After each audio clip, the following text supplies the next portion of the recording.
Hello friends, I welcome you all to today's newspaper discussion.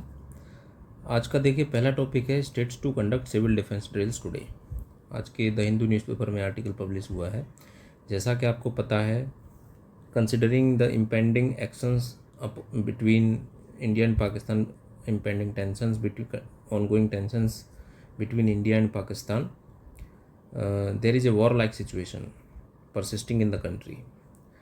तो home ministry ने कुछ guidelines दी हैं कि नागरिकों की सुरक्षा के लिए सिविल डिफेंस ड्रिल्स की जानी चाहिए कि अगर इंडिया के सिविलियन एरिया में अटैक होता है तो लोगों को किस तरीके से अपने आप को संभालना है, बचाना है और दूसरों की हेल्प भी करनी है ना।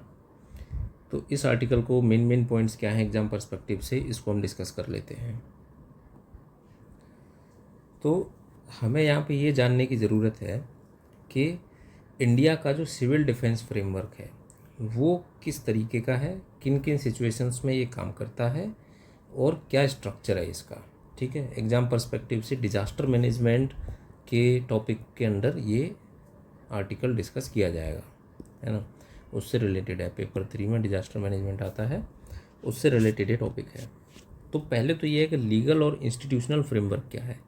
एक तो civil defence act 1968 which was amended in 2009।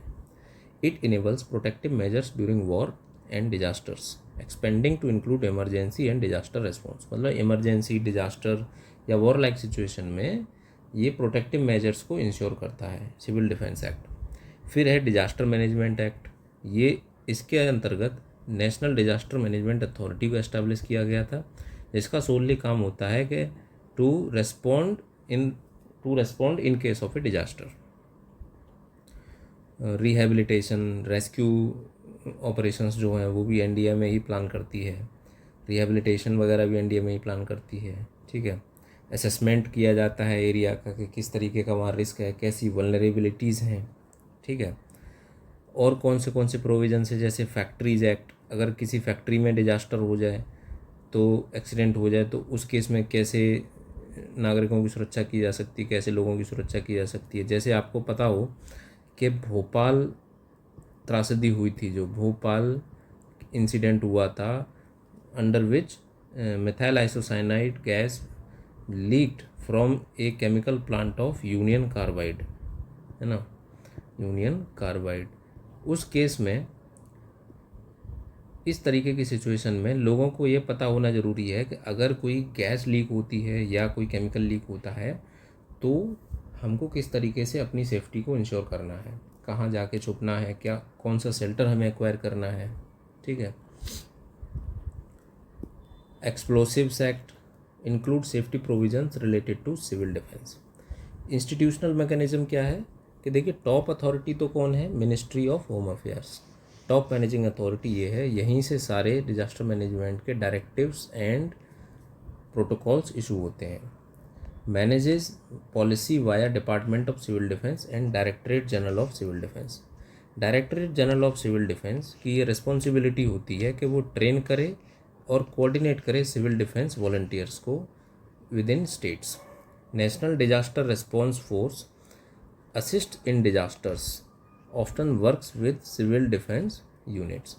States की रिस्पॉन्सिबिलिटी होती है कि उनको local civil defence offices establish करने हैं और उनके कंट्रोलर्स को अपॉइंट करना है जो लोगों को अवेयर कर सकें और सिविल वॉलंटियर्स को रिक्रूट कर सकें इन अगर उनकी ज़रूरत होती है इन केस ऑफ ए डिजास्टर।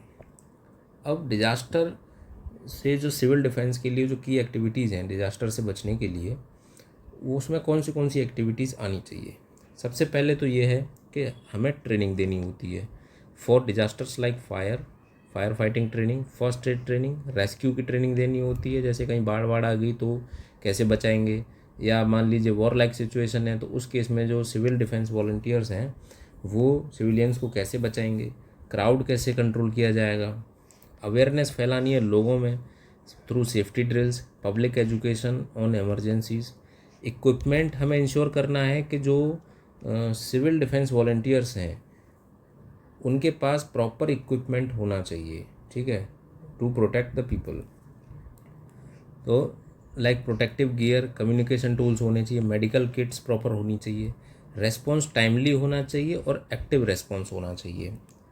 अब रिसेंट जो इंसिडेंट्स हुए हैं उनको देख लेते हैं कि कोविड-19 के टाइम पे किस तरीके से इस चीज़ ने हेल्प किया था, कि सिविल डिफेंस वॉलंटियर्स ने कहाँ कहाँ हेल्प करी, कि कोविड-19 में लॉकडाउन को इन्फोर्स करने में हेल्प करी, एड को डिस्ट्रीब्यूट करने में हेल्प करी, एड जैसे फूड है ना एंड मेडिकल मेडिसिन्स वगैरह डिस्ट्रीब्यूट करने में हेल्प करी। सो डिजास्टर के केस में भी वो हेल्प करते हैं, active in evacuation and relief. Disaster के केस में जो इवैक्यूएशन होता है और रिलीफ मेजर्स होते हैं उनको कैरी आउट करने में सिविल डिफेंस वॉलंटियर्स हेल्प करते हैं। Incidents like Uttarakhand flood, Orissa cyclone. अब की चैलेंजेस क्या हैं इसमें? सबसे की चैलेंज तो ये है कि ट्रेनिंग जो है वो काफ़ी समय से ट्रेनिंग का जो मॉड्यूल है वो अपडेट नहीं हुआ है, वो आउटडेटेड हो चुका है। अभी भी हम 50-60 पहले के लेवल में जो स्टैंडर्ड्स थे उसके हिसाब से हम ट्रेनिंग देते हैं। वॉलंटियर्स की भारी कमी है, ठीक है, सफिशिएंट वॉलंटियर्स नहीं मिलते। फंडिंग कम है जिसकी वजह से इक्विपमेंट को हम अपडेट नहीं कर पाते, अपग्रेड नहीं कर पाते। इसकी वजह से क्या है कि कोऑर्डिनेशन प्रॉपर नहीं हो पाता है। और क्या है, वीक पब्लिक अवेयरनेस। पब्लिक को कैसे अवेयरनेस मिलेगी? एक तो न्यूज़, ठीक है, न्यूज़ मीडिया, दूसरा एजुकेशन, है ना, एजुकेशन, तीसरा है वर्ड ऑफ माउथ, है ना, वर्ड ऑफ माउथ, लोग आपस में ही डिस्कस कर लें। तो यहाँ इन तीनों जगह पे ही काफ़ी हद तक देखा जाता है कि इस तरीके की चीज़ों को डिस्कस नहीं किया जाता है। रिकमेंडेशंस क्या होनी चाहिए, कि क्या वे फॉरवर्ड होना चाहिए, कि ट्रेनिंग को जो कमी है सिंपल उसी को ठीक कर लो, कि ट्रेनिंग को मॉडर्नाइज कर दो। जैसे CBRN थ्रेट्स टाइमली होनी चाहिए, फंडिंग को बढ़ाना चाहिए, इंफ्रास्ट्रक्चर को इम्प्रूव करना चाहिए, अवेयरनेस बढ़ानी चाहिए, वॉलंटियरिंग की इंसेंटिव्स बढ़ाना चाहिए वॉलंटियर्स के लिए, है ना, जिससे कि ज़्यादा से ज़्यादा वॉलंटियर मिलें। कमांड अक्रॉस एजेंसीज़ को हमें कोऑर्डिनेट करना चाहिए, मतलब इंटर एजेंसी ऑपरेबिलिटी को हमें इम्प्रूव करना चाहिए। ठीक है, तो ये था टॉपिक सिविल डिफेंस नेटवर्क से रिलेटेड। अगला टॉपिक है ह्यूमन डेवलपमेंट इंडेक्स से रिलेटेड। ये आज के द हिंदू में पब्लिश हुआ है ये आर्टिकल। फ्रंट पेज पे ये कि India claims 3 spots to 130 among 193 nations in human development index, but inequality continues to be a burden. ठीक है, अब इस आर्टिकल में मेन पॉइंट्स क्या हैं वो हम डिस्कस कर लेते हैं। देखिए, एग्ज़ाम पर्सपेक्टिव से सबसे पहली चीज़ तो ज़रूरी है कि स्टेटस क्या है, करंट स्टेटस अभी क्या है। अभी है कि SDI रैंक जो इंडिया की 130 है 193 में टोटल, मतलब 130 आउट ऑफ 193 कंट्रीज़, है ना। 3 प्लेस बढ़ी है, पहले 133 थी, अब 130 हो गई है। SDI स्कोर क्या है हमारा 0.685। ठीक, GNI पर कैपिटा हमारा कितना है, gross national income per capita कितनी है, अभी है हमारी $9,040 पर कैपिटा, पर पर्सन एक साल में इतना कमाता है, जो कि 1990 में $2167 थी, अभी 2023 में $9,040 हो गई है पर पर्सन। लाइफ एक्सपेक्टेंसी देखिए इम्प्रूव हुई है। लाइफ एक्सपेक्टेंसी 1990 में 58 साल की थी, अब 72 साल की हो गई है। ठीक है, तो ये डेटाज़ हैं, ये डेटा पॉइंट्स हैं, मेंस एग्ज़ाम में ये काफ़ी काम आते हैं। एक्सपेक्टेड ईयर्स ऑफ स्कूलिंग जो है इम्प्रूव हो गई है 8.25 साल से 13 साल तक, मतलब ऑन एन एवरेज हर बच्चा लगभग 13 साल तक स्कूलिंग करता है, मतलब 13 साल की एज तक स्कूलिंग करता है। अभी चैलेंज क्या है, परसिस्टेंट चैलेंज क्या है? अभी देखिए ह्यूमन डेवलपमेंट इंडेक्स की रैंकिंग हमारी उतनी बढ़िया नहीं है, 130 है ना, कायदे से टॉप 20 में होना चाहिए था हमें। लेकिन अब इसमें चैलेंजेस क्या हैं, किस वजह से ऐसा हो गया है? कि सबसे पहली तो है इनिक्वालिटी की वजह से ह्यूमन डेवलपमेंट का लॉस होता है। Human development reduced by 30% due to inequality among the highest in the region. Asia में इंडिया के अंदर इनिक्वालिटी सबसे ज़्यादा है। Gender disparities, low female labour force participation and political representation remains concern. ठीक है, लेबर फोर्स पार्टिसिपेशन में females का कंट्रीब्यूशन कम है और पॉलिटिकल रिप्रेजेंटेशन भी उनका प्रॉपर नहीं है। Although the government of India has taken certain steps in this regard, such as constitutional amendment reserving 1/3 of legislative seats for women, means legislative assemblies और पार्लियामेंट में 1/3 सीट्स वुमेन के लिए reserve कर दी गई हैं to improve their political representation. फिर है क्वालिटी ऑफ एजुकेशन कि despite progress learning outcomes need more attention. मतलब हमारे यहाँ पर क्या है कि लिटरेसी रेट तो ठीक है ना, लिटरेसी रेट तो ठीक है, लेकिन हमारे यहाँ पर फंक्शनल लिटरेसी बहुत लो है। फंक्शनल लिटरेसी बहुत कम है कि आप पढ़ लिख के भी इंडस्ट्री के किसी काम आ सको, इकोनॉमी में किसी काम का आपका स्किल हो, ऐसा बहुत कम है ना। फंक्शन नहीं कर पाती है जो लिटरेसी है, वो बस नाम की लिटरेसी रहती है। तो इसको इम्प्रूव करने के लिए गवर्नमेंट ने इनिशिएटिव्स चलाए हैं, जैसे राइट टू एजुकेशन एक्ट, समग्र शिक्षा अभियान, नेशनल एजुकेशन पॉलिसी 2020, ठीक है। फिर है बेटर लाइफ एक्सपेक्टेंसी। अभी जैसा कि बताया कि 58 साल से बढ़ के 72 साल हो गई है। ये किस वजह से हुआ है और इसको इम्प्रूव करने के लिए और क्या क्या स्टेप्स लिए गए हैं, जैसे national rural health mission, Ayushman Bharat, Janani Suraksha Yojana and पोषण अभियान। अब नोटेबल इंटरवेंशंस क्या लिए गवर्नमेंट ने, अभी हमने डिस्कस किया, वही सेम चीज़ें हैं, देख लेना आप। अब एआई एंड ह्यूमन डेवलपमेंट का इसमें काफ़ी जिक्र हुआ है इस आर्टिकल में कि एआई को हम यूज कर सकते हैं to target the human development lacunae, ठीक है। कैसे हमें प्लानिंग करनी है, प्लानिंग हमें क्या करनी है, डेटा बेस्ड प्लानिंग, ठीक है, डेटा बेस्ड प्लानिंग, और डेटा बेस्ड हमें पॉलिसीज़ लगानी है, पॉलिसीज़ चलानी है, बहुत ही जो स्पेसिफिक टारगेट्स के लिए, स्पेसिफिक टारगेट्स के लिए हमें पॉलिसी चलानी है। तो इसके लिए एआई बहुत हेल्प कर सकता है। अब क्योंकि इंडिया का जो एआई इंडिया मिशन है, एआई इंडिया मिशन है, उसके अंडर इंडिया काफ़ी जोर दे रहा है कि इंडिया के अंदर एआई का डेवलपमेंट हो, एआई का एक इंफ्रास्ट्रक्चर, एक एनवायरनमेंट क्रिएट हो जाए कि एआई पावर्ड डिसीजन मेकिंग हो, एआई पावर्ड जो भी बिजनेस प्रोसेसेस हैं या फिर जो डायरेक्ट बेनिफिट ट्रांसफर्ड है वहाँ पे एआई का यूज़ किया जा सके, ठीक है। तो एआई का हम काफ़ी हद तक लेवरेज ले सकते हैं। इंडिया के सामने की चैलेंजेस क्या हैं कि इनइक्वालिटी है, low labour force participation of females, poor quality of learning outcomes in education, income and gender disparities.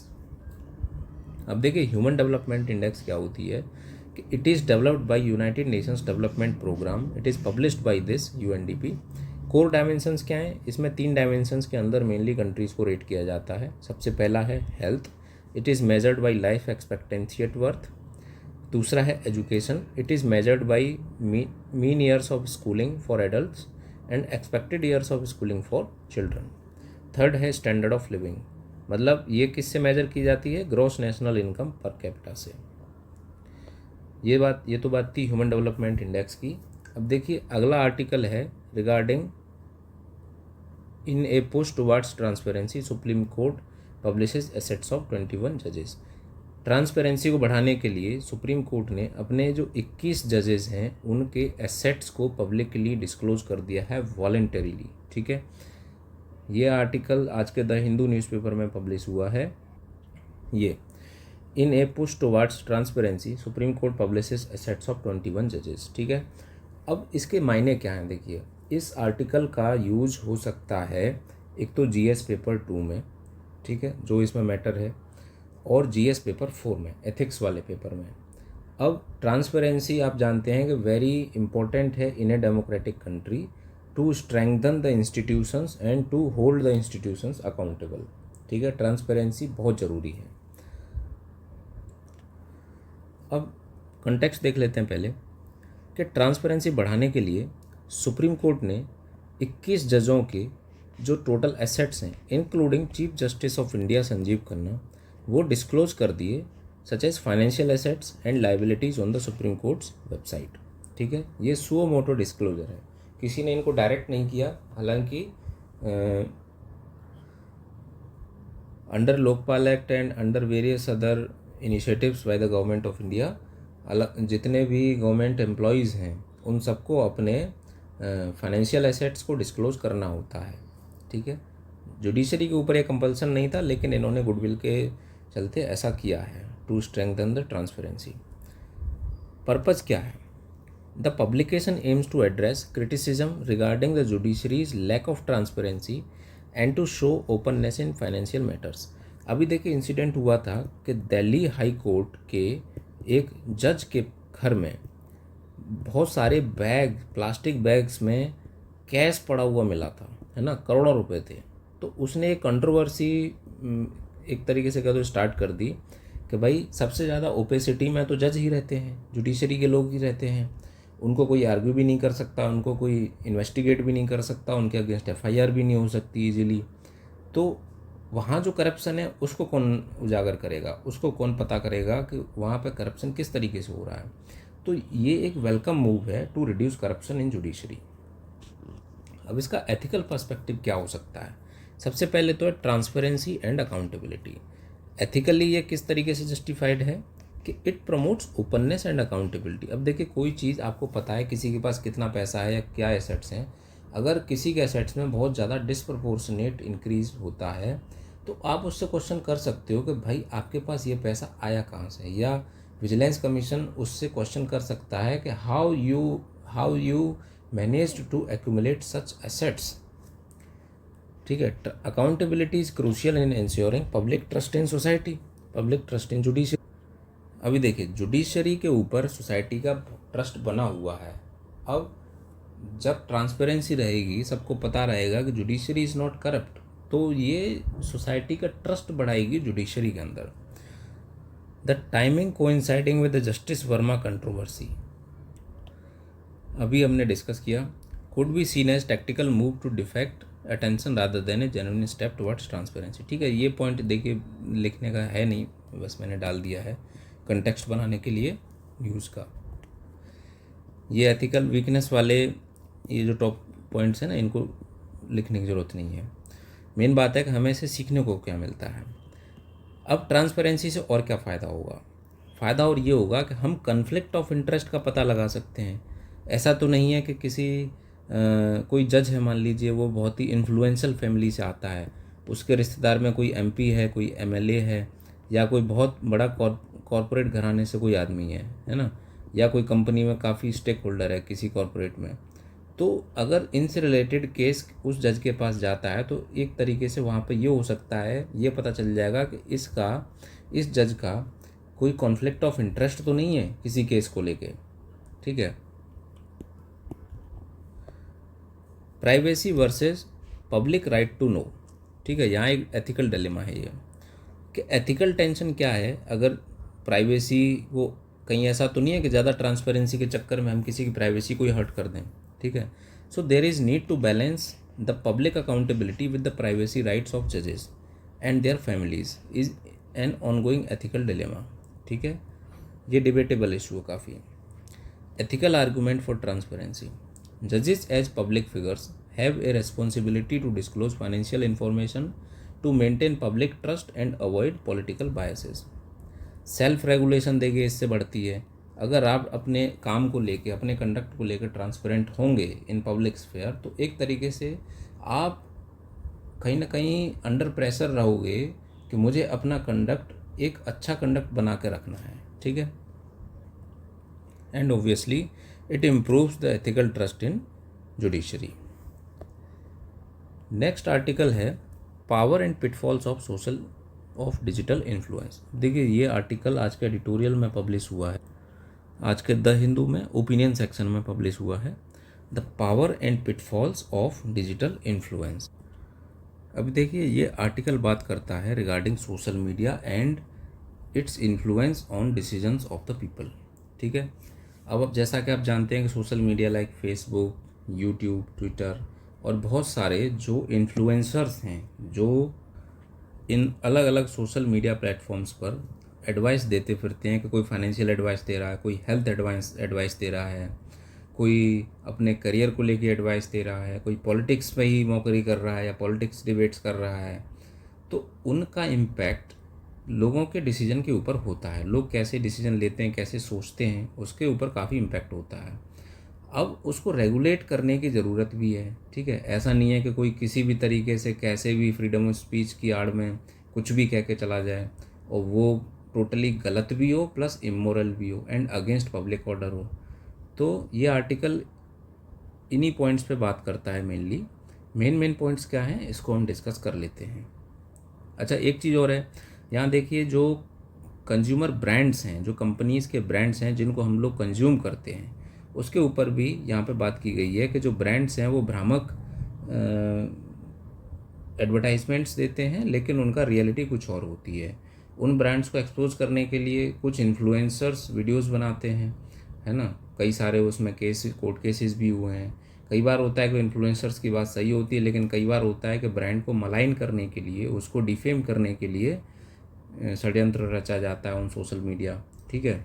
जैसे पतंजलि ने पिछले मेरे ख्याल से 1-1.5 साल पहले मैगी के अगेंस्ट किया था कि मैगी में तो जी लेड है, उसको खाओगे तो कैंसर हो जाएगा, लेकिन ऐसा कुछ नहीं हुआ था, है ना। तो बाबा रामदेव भी तो एक तरीके से एक इन्फ्लुएंसर की तरह ही हैं, करोड़ों लोग उनसे इन्फ्लुएंस होते हैं। तो कंटेक्स्ट देखिए यही है कि as India's digital connectivity deepens, it faces increasing risk from misinformation, deceptive influencer marketing, misinformation and unchecked health and financial advice, ठीक है। While social media fosters connectivity and can promote mindful consumption through de-influencing, it is often misused for sensationalism and clickbait. Legal safeguards exist such as the Consumer Protection Act, IT Act and Supreme Court judgments, but enforcement and ethical regulation, particularly in sensitive sectors like health, remains challenge। ये मोटा मोटी ये context है इस article का, ठीक है। मैं हिंदी और इंग्लिश दोनों में ही बता दिया आपको। अब देखिए की पॉइंट्स क्या हैं इस आर्टिकल से सीखने के। की पॉइंट्स क्या हैं कि सबसे पहला तो है कि there is misinformation and de influencing trend, ठीक। Platforms blur the line between fact and manipulation, ठीक है। वो इन्फ्लुएंसर्स तो अगर पॉडकास्ट वगैरह या कोई भी डिस्कशन है फैक्ट के बेसिस पर हो तब तो ठीक है, लेकिन कई बार क्या होता है कि इस तरीके से बातें होती हैं कि गुमराह किया जाता है लोगों को, है ना। तो डी इन्फ्लुएंसिंग की ज़रूरत है। D influencing can encourage thoughtful consumption but is also miss use for engagement driven negativity. अब देखिए डी इन्फ्लुएंसिंग क्या होती है। डी इन्फ्लुएंसिंग एक ऐसी एक्टिविटी है जो सो कॉल्ड इन्फ्लुएंसर्स हैं, जो रॉन्ग इन्फॉर्मेशन फैलाते हैं, उनको एक्सपोज करने की, है ना। फैक्ट चेक करके उनकी इन्फॉर्मेशन की क्रेडिबिलिटी को बताया जाए कितनी क्रेडिबल इन्फॉर्मेशन है। वल्नरेबिलिटी कहाँ पे है कि वर्ल्ड इकोनॉमिक फोरम की 2024 की ग्लोबल रिस्क रिपोर्ट ने बताया है कि India is highly vulnerable to AI driven and visual misinformation. Misleading content हो सकता है जैसे डिटॉक्स मिथ्स, मिरेकल क्योर्स, है ना। आजकल तो एस्ट्रोटॉक टाइप की कुछ एस्ट्रोलॉजी भी चल रही है। कोई कह रहा है कि अपने मोबाइल नंबर में राहु केतु के नंबर जोड़ लो तो आपका भाग्य बदल जाएगा, है ना। इस तरीके की चीज़ें। एग्जिस्टिंग लीगल फ्रेमवर्क क्या है देखिए। आर्टिकल 19(1)(a) तो कहता है कि फ्रीडम ऑफ स्पीच है, लेकिन it also permits some restrictions regarding public interest. Consumer protection act 2019, it penalises misleading advertisements. Information technology act section 66 and 67, it issues intermediary guidelines and ASCII and SEBI norms to establish digital accountability। Courts के कुछ decision हैं जैसे Indian medical association versus Union of India, it has emphasised truthfulness in endorsement and speciality health claims. Delhi high court ने एक health influencer को restrict किया था from making unverified claims. Need for registration and monitoring of various influencer platforms and influencer people. Call for ethical responsibility of brands and influencers, कि भाई अगर आप किसी चीज़ को एंडोर्स करते हो, ठीक है, और उसका नेगेटिव इम्पैक्ट है पब्लिक के ऊपर या ट्रू नेचर आप उसका नहीं बता रहे हो, तो कहीं ना कहीं आपकी रिस्पॉन्सिबिलिटी होती है। अब जैसे कोई अगर गुटखा को एंडोर्स करे कि भाई फलाना केसरी और ये खाओगे तो दुनिया आपके कदमों में घूमेगी, है ना, लेकिन उससे नेगेटिव इम्पैक्ट तो आ ही रहा है ना पब्लिक के ऊपर। कैंसर पीड़ित लोग ज़्यादा हो रहे हैं उसको खाने से। तो कहीं ना कहीं उनकी अकाउंटेबिलिटी सेट होनी चाहिए। अगला टॉपिक है constitutional provisions for judicial accountability. देखिए ये भी जुडिशियल अकाउंटेबिलिटी से रिलेटेड टॉपिक है। ये आर्टिकल आज के द हिंदू न्यूज़पेपर में पब्लिश हुआ है। आर्टिकल है how the judiciary maintains its accountability. तो हम जान लेते हैं कि क्या क्या प्रोविजंस हैं जिससे जुडिशरी की अकाउंटेबिलिटी को सेट किया जाता है। कॉन्स्टिट्यूशन में आर्टिकल 124 में इम्पीचमेंट ऑफ सुप्रीम कोर्ट जजेस का मेंशन है, प्रोविज़न है कि सुप्रीम कोर्ट के जज को पार्लियामेंट के द्वारा इम्पीच किया जा सकता है या रिमूव किया जा सकता है on the grounds of proven misbehaviour और इनकैपेसिटी। प्रोसीजर चलाया जाता है अंडर जजेज इंक्वायरी एक्ट। मीन्स क्या इंक्वायरी होगी, किस तरीके से होगी, ये जजेज इंक्वायरी एक्ट के अंडर दिया हुआ है। आर्टिकल 217 में हाई कोर्ट जजेस के रिमूवल का प्रोसीजर है by the parliament on the same grounds, on the same grounds. Article 235 में it controls over subordinate judiciary. Means high supreme court controls all the subordinate judiciary in India. Article 50 में क्या है कि there is separation of judiciary from executive. It aims to keep judiciary independent while implying institutional responsibility and ethical conduct. Article 142 में क्या है कि ये empower करता है जुडिशरी को to ensure complete justice in any case. अब जैसे रिसेंटली आपने देखा होगा कि इलाहाबाद हाई कोर्ट में कुछ रेप विक्टिम के रिलेटेड कुछ कन्फ्लिक्टिंग रिमार्क्स पास किए गए थे, या फिर गुड़गांव वाले केस में ही जो दिल्ली का एक कोर्ट है उसने कन्फ्लिक्टिंग रिमार्क्स दिए थे कि भाई जो रेप विक्टिम है उसने खुद इनवाइट किया था रेप इंसिडेंट को अपने ऊपर, तुमने दारू वगैरह क्यों पी थी, क्यों लेकर पी के दोस्तों के साथ गए थे, है ना। तो इस तरीके के ये जो हैं that is miscarriage of justice, इस तरीके के जो जजमेंट्स होते हैं। तो सुप्रीम कोर्ट ने इनको आड़े हाथों लिया और उन केसेस को रिव्यू करने के लिए बोला फिर से, है ना। तो आर्टिकल 142 में सुप्रीम कोर्ट लोअर जुडिशरी की अकाउंटेबिलिटी सेट कर सकता है और चाहे तो सुओ मोटो तरीके से किसी भी मैटर को डिसाइड कर सकता है। स्टैट्यूटरी मैकेनिज्म क्या है? जज इंक्वायरी एक्ट अभी डिस्कस किया हमने। कंटेम्प्ट ऑफ कोर्ट्स एक्ट, इसमें क्या है कि ये सिविलियंस को तो कंटेम्प्ट के केस में पिनलाइज कर सकता है कोर्ट, लेकिन ये एक सेल्फ रेगुलेटरी टूल भी है to maintain integrity and public trust. कि कोई सबऑर्डिनेट कोर्ट अगर कुछ भी गलत करता है तो सुप्रीम कोर्ट के डायरेक्टिव्स के अगर अगेंस्ट जाता है तो उसके अगेंस्ट भी इसका यूज किया जा सकता है। फिर है judicial pronouncement on accountability. K Veeraswami versus Union of India case में सुप्रीम कोर्ट ने कहा था कि जजेस are not immune from criminal investigations specially in case of corruption but require CJI's permission. ठीक है। Subhash Sharma versus Union of India case में क्या था कि सुप्रीम कोर्ट ने एम्फेसिस किया, प्रेशर किया कि transparency in judicial appointment should be there, है ना। C Ravichandran Iyer versus justice AM Bhattacharya, इस केस में सुप्रीम कोर्ट ने बोला कि judicial integrity is essential and misconduct must be addressed internally to preserve independence.